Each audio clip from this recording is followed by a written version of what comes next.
মই এই অনুষ্ঠানটো পালোহি আৰু আশা কৰিছোঁ আমাৰ যি অনুজ প্ৰজন্ম আছে আমাৰ অনুজ প্ৰজন্মই জুবিনদাৰ যিবিলাক সপোন সেই সপোনবিলাক বাস্তৱায়িত কৰিবৰ কাৰণে সুসংগঠিতভাৱে আগবাঢ়িব সকলো আমাৰ অনুজ প্ৰজন্ম জুবিনদাৰ সপোনবোৰ সাৰ্থক কৰিব। জুবিনদা সদায় থাকিব আমাৰ মাজত, জুবিনদাৰ কেতিয়াও মৃত্যু নহয়, জুবিনদা সদায় থাকিব। জুবিনদা পাৰ্থিব হ'লে আমাৰ মাজত জুবিনদাৰ পাৰ্থিব অস্তিত্বটো নাথাকিব, কিন্তু জুবিনদা আমাৰ মাজত সদায় থাকিব। জুবিনদা নাথাকিলে সংগীত জগতৰ মানে অস্তিত্বই নোহোৱা হৈ যাব।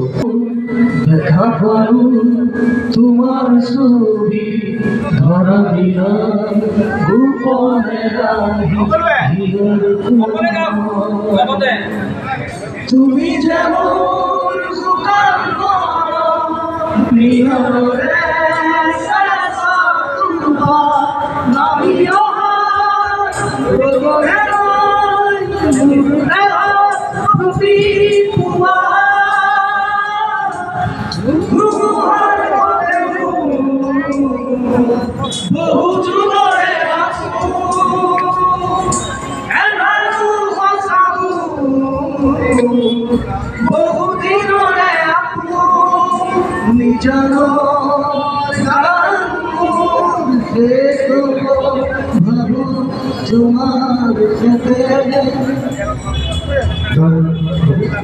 ধন্যবাদ আপোনালোকে সকলোৱে